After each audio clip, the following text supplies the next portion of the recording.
Hello everyone, I'm Rocco Limongelli from Sant'Anna School of Advanced Studies. Welcome to this Regulate lecture on Introduction to the EU Data Strategy. Today we will be looking at data ownership, the European Data Strategy, the Data Governance Act, and the Data Act.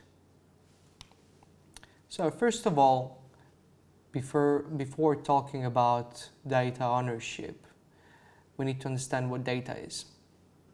And data under EU regulations means any digital representation of facts, or information, and any compilation of such facts, or information, including in the form of sound, visual, or audiovisual recording. I'm sure from this definition, you'll understand how broad and how wide the meaning of data is. And therefore, it's quite important to understand the EU approach to regulating data. Data nowadays has become extremely valuable. And therefore, as for anything valuable, your mobile phone, your laptop, your house, your car, you want to protect it.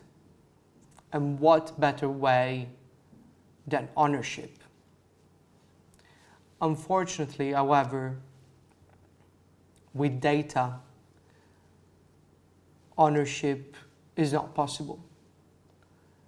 The reason for it is that the concept of ownership has been developed through centuries, having as a legal object tangible assets. Therefore, with data, it is impossible to apply such a doctrine.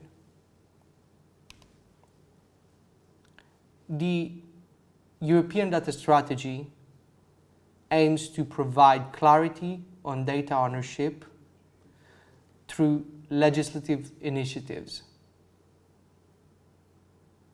like the Data Governance Act and the Data Act, which we will discuss briefly in a second.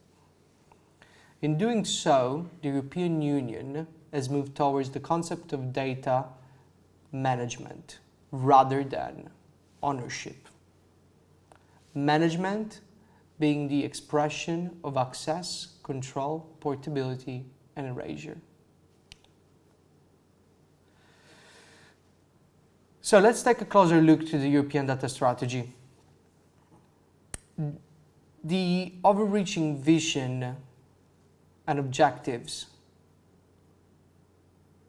of the strategy are, first, to establish a single market for data. And what does that mean?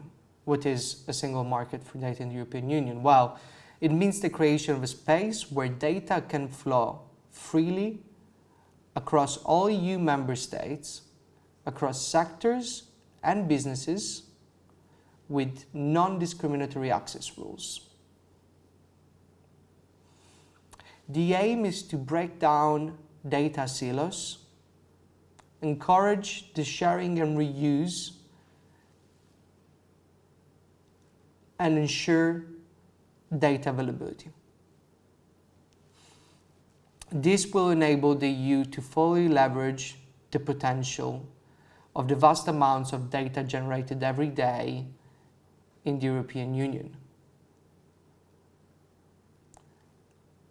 And the final aim, is to drive innovation, economic growth, and societal progress. The second objective, as you can see here, is for the EU to become a global leader in the data-driven society. In fact, the European Union does not just aim to keep pace with the global data revolution, but to take a leading role in it by fostering innovation, investing in infrastructure, and nurturing skill and capabilities, as we're doing today with this series of lectures, the EU plans to take a leading position in the data revolution. And the third objective is to ensure the protection of data and uphold privacy rights by creating rules for the access, control, and use of data. The vision emphasizes that the EU data economy must be built on foundation of trust, respect for privacy, and strong data protection. This is reflected in the stringent data protection rules that we are already very familiar with. And if you're not, there is another lecture in this series about the General Data Protection Regulation, the GDPR. The European data strategy is not just about enabling data access and use, but doing so in a way that respects European values and protects individuals' rights.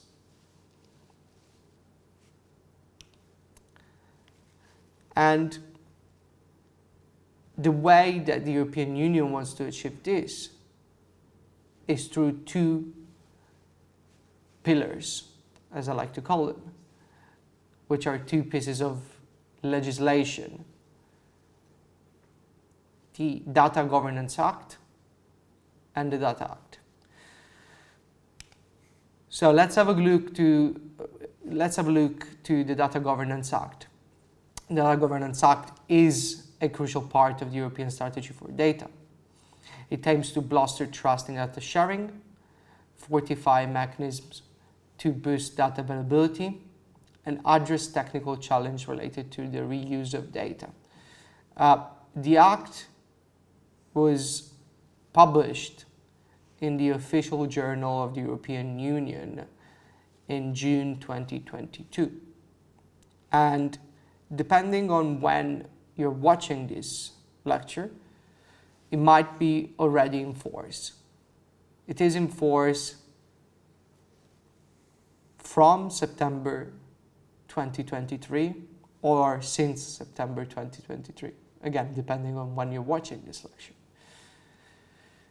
This legislation intends to promote the development of common European data spaces, which are being set up in strategic industries in the European Union.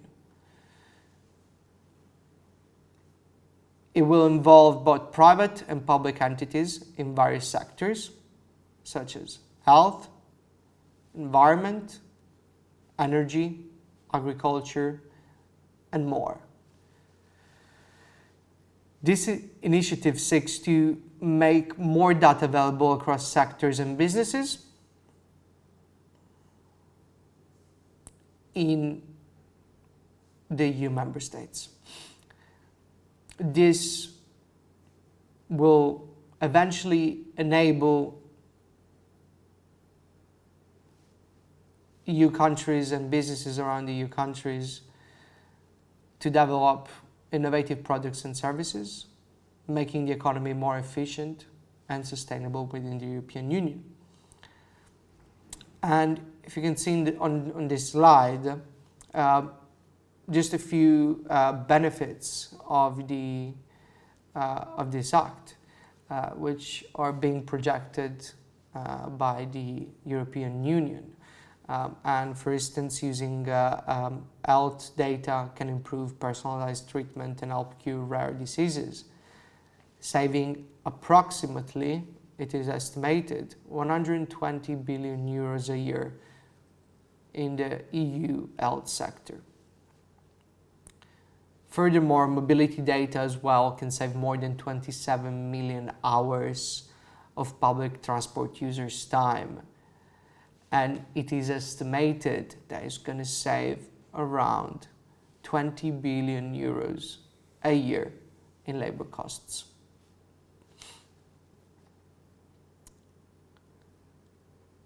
But let's look at the four key measures outlined in the Data Governance Act. And these are the reuse of public data, ensuring trustworthy intermediaries, enabling citizens and business to contribute their data through data altruism organization, and generally simplifying data sharing across sectors and businesses within the Union. With this act, in fact, the EU aims to be at the forefront of the second wave of data-based innovation, driving new jobs and reducing barriers for businesses to enter the market. This will ultimately, hopefully, result in evidence-based policies and better solution to societal challenges, such as, we've experienced it quite recently, the COVID-19 pandemic could have benefited a lot from better data sharing practices and policies. Let's now have a look at the Data Act. The Data Act, it's a key pillar of the European data strategy, but it's not yet into force.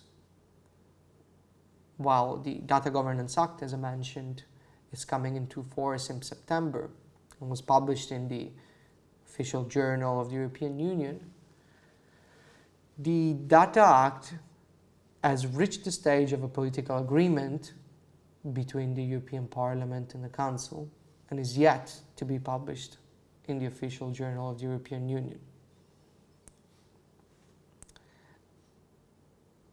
We now, therefore, need to await formal approval, after which it will become effective 20 days after its publication in the official journal, and applicable, enforceable, after 20 months.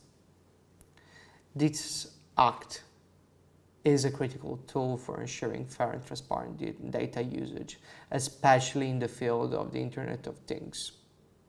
In fact, the implementation of the Data Act aims to establish equitable guidelines concerning the utilization of data produced by the Internet of Things or devices interconnected that way. The Data Act works hand in hand with the Data Governance Act. While the latter lays out processes and structures to facilitate data sharing, the former defines who can create value from this data under which condition. The key objective of the Data Act include providing fairness in the use of data, clarifying ambiguities surrounding data rights, and ensuring that no select entities is able to monopolize the value derived from data. And that's a big problem we've seen with social media platforms, to which the European Union is giving importance in this legislation.